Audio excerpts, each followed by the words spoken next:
올해 동국대학교 모든 단과대학에 불교 동아리가 만들어지면서 2,500명 청년 불자가 결집하는 쾌거를 이뤄냈습니다. BBS는 세 차례에 걸쳐 동국대 사례를 통해 미래 세대 포교 방향을 짚어보는 기획 보도를 마련했습니다. 조계종 총무원장 진우 스님이 명상 지도자들을 대상으로 한 강연에서 선명상 대중화를 거듭 강조했습니다. 진우 스님은 구체적인 선명상 프로그램을 세워 국민들에게 알려줘야 한다며 올해 2-3개 선명상 센터를 짓겠다고 밝혔습니다. 국제포교사회는 조계종 포교원장 선업스님을 초청한 가운데 각종 명상법을 알아보는 시간을 가졌습니다. 선업스님은 화두를 구하는 명상이 중요하다고 밝혔습니다. 남양주 봉선사가 청소년들의 춤과 노래 경연 무대를 처음으로 마련했습니다. 제1회 봉선사 행복바람이 연꽃 청소년 음악제는 상월결사의 청소년 전법 의지도 다지는 자리였습니다. 힙한 불교와 선명상 열풍 등으로 불교에 대한 관심이 부쩍 늘면서 덩달아 사찰 문화 해설사의 역할도 커지고 있습니다.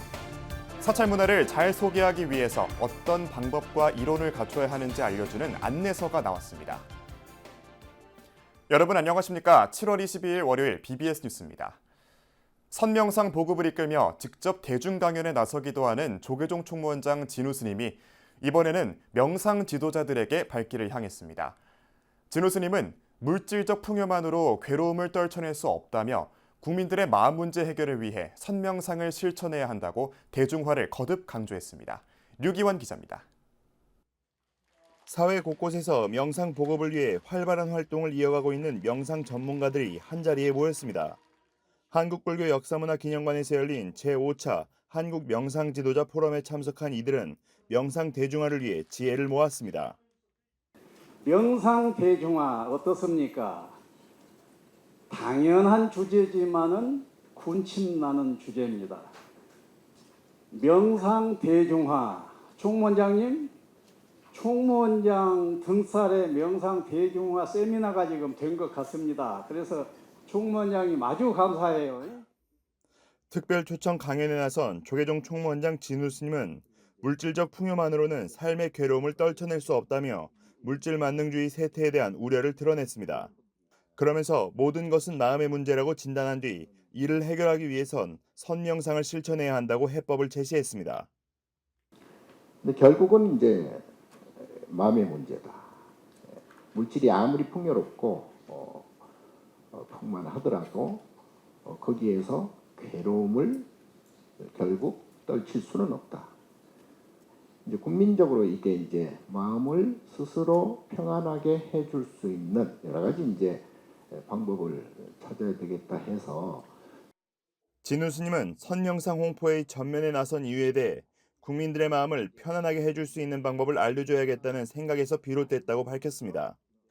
이어 선명상이 국민들에게 평안함을 줄 뿐 아니라 인류의 보편적 행복과 번영에도 기여할 것이라고 내다봤습니다. 진우 스님은 이를 위해 정부, 지자체 등과 협의해 전국 각지에 선명상 센터를 세우고 체계적인 프로그램 보급에 대한 구상도 공유했습니다. 그러한 선에 대한 선명상에 대한 프로그램을 구체적으로 좀 짜서 국민들에게 알려줘야 되겠다. 정부하고 이렇게 협의해가지고 각 지역마다 이제 선명상 센터를 지금 짓고 있습니다. 그래서 올해도 한 2-3개 정도 이렇게 이제 지금 지을 예정이고요.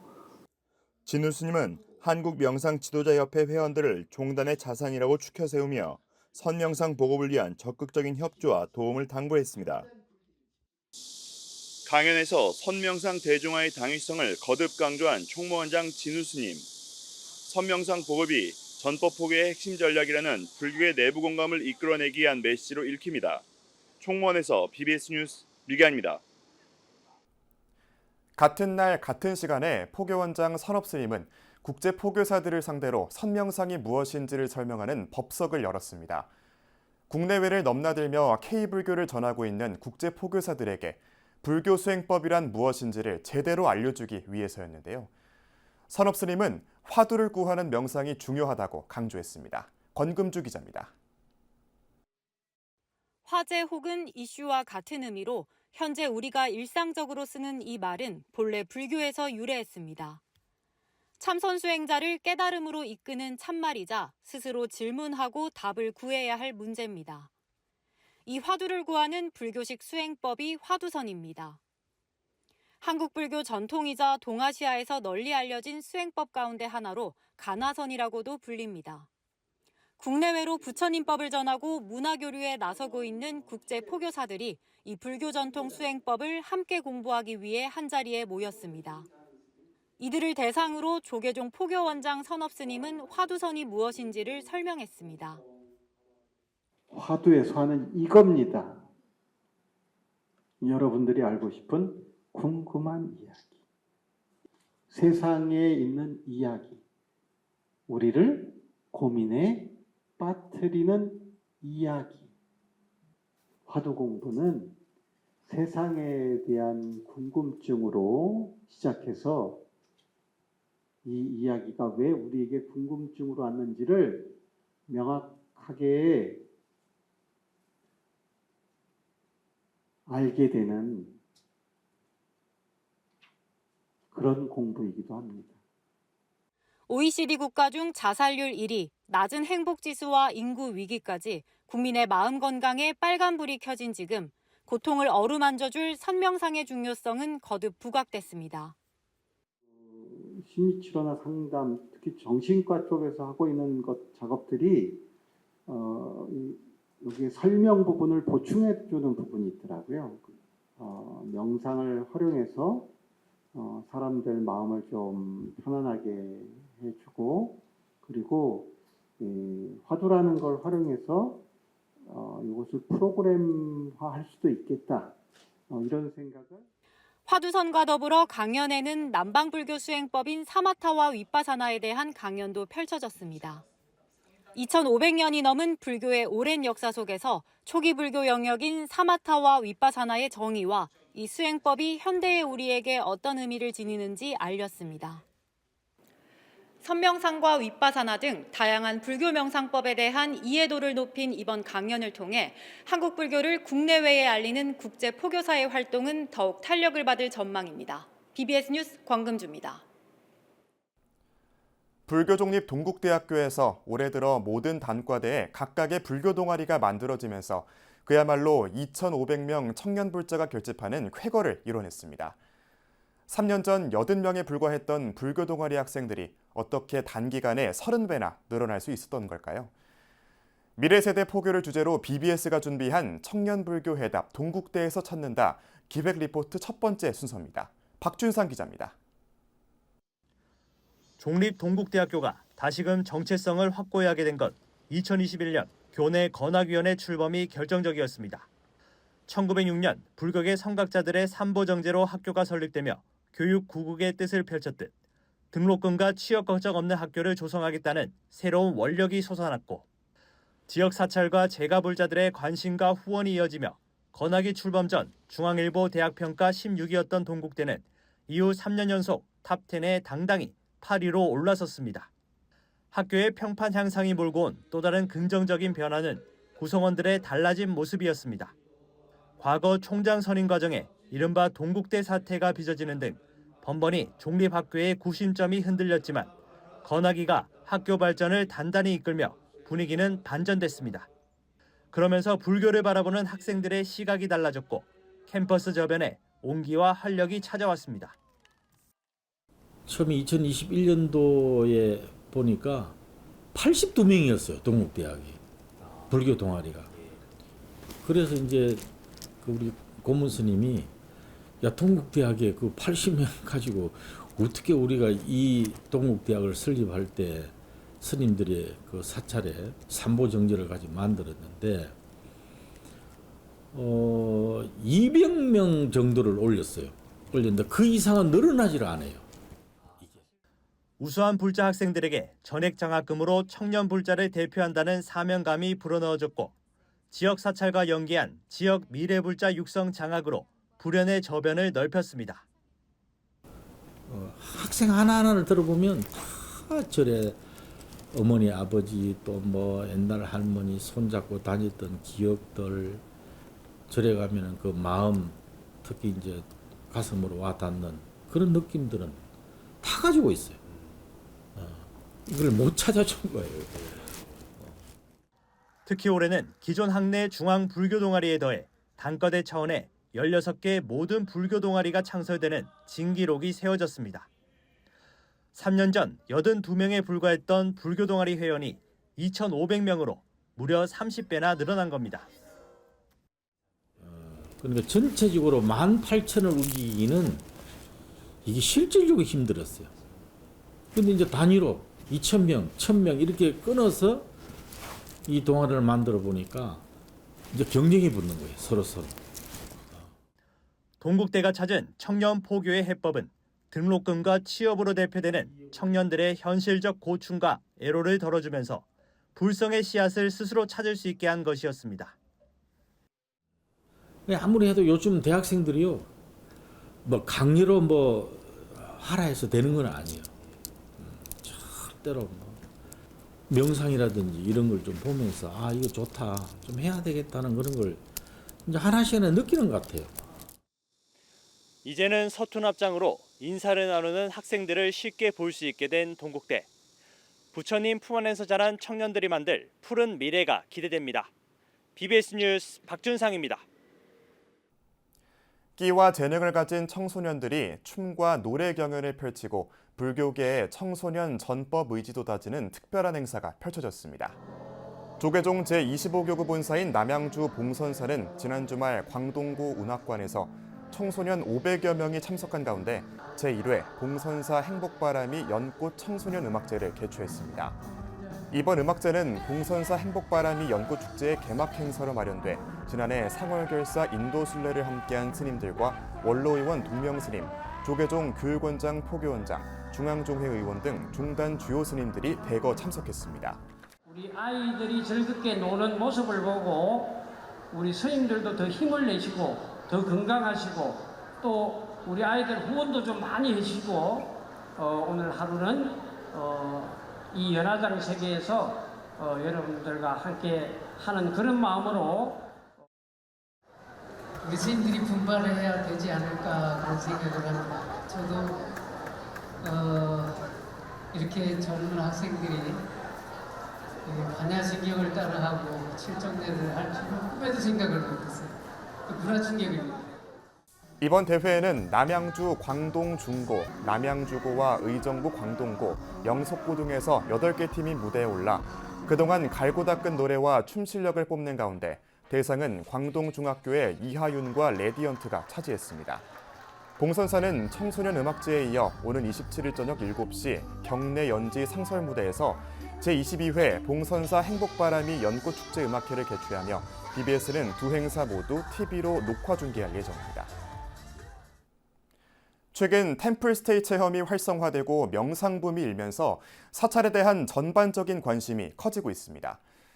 사찰을 궁금해하는 이들에게 쉽고 재미있게 알려주는 게 사찰 문화 해설사의 역할인데 사찰 문화를 소개하는 방법과 이론, 표본 사례까지 체계적으로 수록한 가이드북이 나와 주목받고 있습니다. 김봉래 기자가 전해드립니다. 사찰은 어떤 곳이고 어떻게 접근하는 게 좋은가? 커지는 관심만큼 지식은 물론 감동까지 제대로 얻을 수는 없을까? 사찰 문화 해설은 사찰과 사람의 교감이다. 해설사는 공감을 이루게 하는 징검다리다라고 강조하는 경기문화유산교실 이지범 교장이 쓴 사찰 문화 해설 가이드북이 주목받는 이유입니다. 대한불교청년회가 2019년 개설한 사찰 문화 해설사 양성과정과 심화과정에서 강의하고 올 3월부터는 경기문화유산교실 교장으로 정료를 쏟아온 이지범 교장이 그간의 노하우를 한 권에 담아낸 이 책은 사찰 문화 해설사들이 갖춰야 할 자세부터 이론과 방법 등을 체계적으로 정리했습니다. 사찰 문화 해설사 프로그램이 2001년도에 공식적으로 시작이 됐고요. 네. 그리고 2011년도부터 우리 종단이나 불교계에서도 이 제도를 활용을 했어요. 그래서 좀 아쉬움이 있어서 좀 교과서적인 또는 더 참고할 수 있는 자료가 필요하지 않겠느냐라고 생각하면서 만들었습니다. 사찰의 비밀 코드처럼 새겨진 상징과 교리적 함의를 풀어 쉽게 전달하는 방법과 그 의미를 찾는 데 초점을 뒀다는 이지범 교장은 구전이나 현존하지 않는 것들에 대한 인문학적 상상력을 발동시켜야 좋은 해설사로 평가받는다고 조언했습니다. 또 참가자들이 현장에서 무엇을 보고 얻고자 하는 것이 무엇인가를 배울 수 있도록 선행 사례로 제시하는 데도 의의를 뒀습니다. 지난 1990년대 해인사 공양간의 뒷이야기와 큰 스님들이 행자나 갓 출가한 스님들에게 주신 교훈 등 사람 냄새나는 삶의 스토리는 왜 사찰인가 하는 물음에 대한 답도 제공하고 있습니다. 과거에 우리가 수학여행을 가거나 일반 관광지로서 생각했던 사찰이 아닌 이제는 힐링과 휴식의 공간이 사찰이고 그래서 방문해야 되는 이유가 거기 있지 않을까 생각합니다. 전통 사찰을 비롯해 전통 문화에 대한 새로운 접근은 부처님의 가르침에 진지하게 접근하는 징검다리 역할을 할 것으로 기대됩니다. BBS 뉴스 김봉래입니다.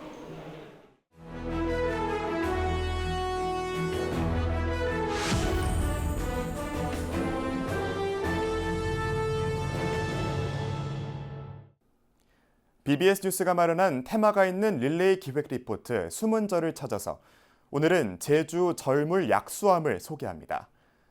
꿈에 나타난 관세음보살이 가리킨 곳에 지어진 절과 바로 옆에 샘솟는 용천수로 인해 신비로운 분위기가 감싸는 곳입니다. 제주 BBS 안지혜 기자입니다. 30년이 훌쩍 넘은 삼나무들이 우뚝 서 있고 해발 650m의 기생화산인 절물 오름이 한눈에 보이는 제주 절물 자연휴양림. 아름다운 자연경관에 흠뻑 취해 걷다 보면 연못을 지나 한국불교 조계종 약수암이 나타납니다. 절이 있다고 꿈에도 생각 못했죠. 오다 보니까 절탑도 보이고 그래서 절인가 하고 들어왔습니다. 절물이라는 지명은 옛날 절 옆에 물이 있었다고 해서 붙여진 이름. 현재는 약수암이 남아있고 근처에서 솟아나는 용천수는 신경통과 위장병에 효과가 있다고 해서 이용되고 있습니다. 네, 어릴 때 보면은 할머니 분들이 여기 와가지고 이제 비닐을 쓰고 추우니까 물이 차가우니까 계속 맞으면은 신경통이 좋다고 해서 이제 여름철에 물을 맞으러 여기 많이 왔던 자리가 바로 저 자리입니다. 식수로 쓰고 우리 절물 약수암 역시 금을 쓰고 있죠. 네. 절물 약수암은 1958년 대각심 보살에 의해 창건됐는데 특별한 경험담이 전해집니다. 이제 여기 그 창건주 스님이 여기 100일 기도하러 왔다가 그 100일 기도 중에 임사체험을 했어요. 3일 동안 도솔천에 갔는데 거기서 서가모니 부처님과 관세음보살님을 만났어요. 근데 관세음보살님이 여기에 그 집을 짓고 살면 좋은 일이 많을 거라고 그렇게 해서 그 다음에 이제 초가집을 짓게 된 거죠. 2년 전 약수암은 전기 합선 화재로 법당이 전소된 적도 있었습니다. 불이 난 거죠. 근데 다행히 휴양림에 하나도 피해 없고 유사체도 하나도 피해 없고 그냥 법당만 전소된 거예요. 참 저도 1시간 반 정도 늦게 일어났으면 아마 죽었을 거예요. 법당에 불을 꺼야 된다는 생각밖에 없었어요. 현재는 30% 정도 복구돼 주지스님과 신도들 모두 부처님 법을 펴고 6.25 참전장군 합동위령제를 지내는 등 재건에 힘쓰고 있습니다. 화마를 딛고 일어난 신도들은 절물을 찾는 관광객들과 도민들에게 매주 일요일 무료 국수 공양을 펼치며 약수암을 알리고 있습니다. 저희들이 불사를 하게 돼서 이 국수 봉사를 이제 작년부터 시작했어요. 다 보시 기본이기 때문에 모든 이런 오신 분들한테 정성 어린 국수 한 그릇이라도 대접함으로써 우리 약수암을 또 널리 알리는 계기도 되고 좋은 마음도 간직하고 있습니다. 이 탑이 절물 약수암의 천년 유지 불탑입니다. 화마를 딛고 일어난 신도들의 봉사심이 절물 약수함의 천년대계 마중물이 되고 있습니다. 지금까지 제주 절물 약수함에서 BBS 뉴스 안지혜입니다. 이상으로 7월 22일 월요일 BBS 뉴스를 마칩니다. 시청해주신 여러분 고맙습니다.